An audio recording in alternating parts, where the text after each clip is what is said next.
আসছি খেলার খবরে। গত কয়েক মাস ধরেই গভীর আর্থিক সংকটের সম্মুখীন মোহামেডান স্পোর্টিং ক্লাব। ইনভেস্টর সংস্থা শ্রেয়ার হস্তান্তর না হওয়ায় তাদের বিনিয়োগ স্থগিত রেখেছে। অন্যদিকে অপর ইনভেস্টর বাংকার হিলও স্পষ্ট জানিয়ে দিয়েছে বর্তমান অব্যবস্থার মধ্যে তারা আর ক্লাবে অর্থ ঢালবে না, ফলে কার্যত কোনো রকমের আর্থিক সাপোর্ট পাচ্ছে না ক্লাবটি।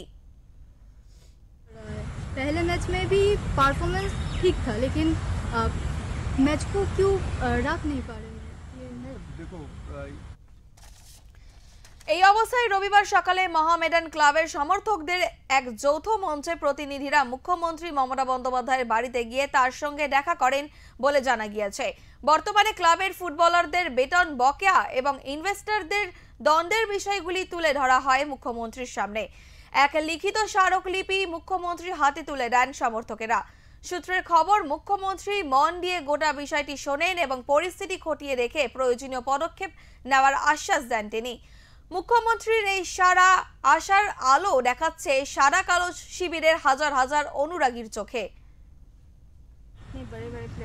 With respect the opponents, Mohan बागान में जो भी प्लेयर है बहुत अच्छा है, लेकिन हमारे लिए वो